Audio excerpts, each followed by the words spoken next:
ریاست کارهای داخلی شهر دوشنبه روز 16 ایول سال 2024 با نشر عکس‌های یک گمانبر شونده در صحیفه‌اش در فیسبوک خبر داد که برای مساعدت به بازداشت نفری که صبح 15 ینور سال 2024 در کوچه یکچنور پایتخت به راننده تاکسی بیکوف ضیاءالدین حمله کرد 100,000 سومانی جایزه مقرر کرده است. ضیاءالدین بیکوف بر اثر جراحت‌های برداشتش معیوب شد. شرکت یک تاکسی قبلا برای یافتن نفری که راننده این شرکت را مجروح کرد 30,000 سومانی جایزه وعده داده بود، ولی تا کنون به مقامات میسر نشده است که این جنایتکار را بازداشت کرده این جنایت را بکشایند. در اعلان میلیسیای دوشنبه چنین گفته می شود: دقت، مکافات پولی 100,000 سومانی، هیچگاه جنایت به جزا نخواهد ماند.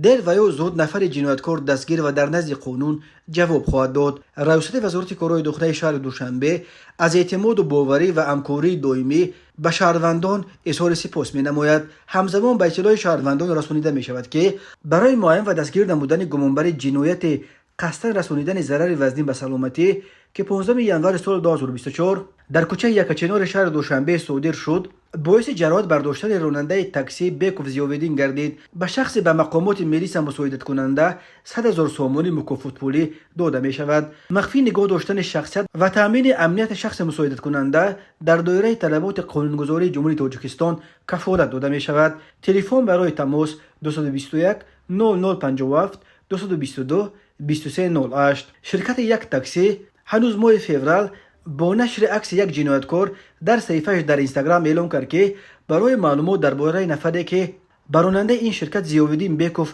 حمله آورد و او را با چند ضرب کار زخمی کرد 30,000 سومانی جایزه تعیین کرده است. مخفیت خبردهنده کفالت داده می شود.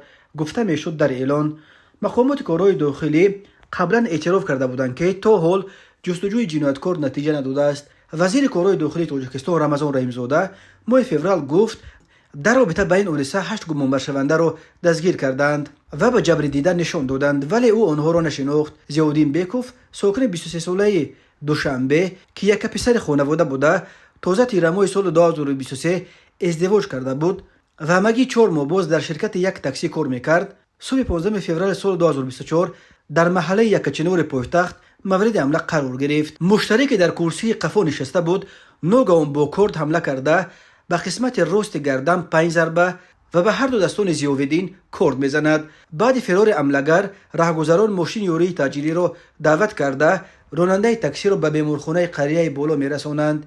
ضیاءالدین بیکوف 2 روز در این بیمارستان طبابت گرفت، ولی از بس که قاتل رگ ارتریا و دیگر رگ‌های عصب و خونگرد را از طرف راست بریده است، چشم و دست راست ضیاءالدین از حرکت باز ماندند.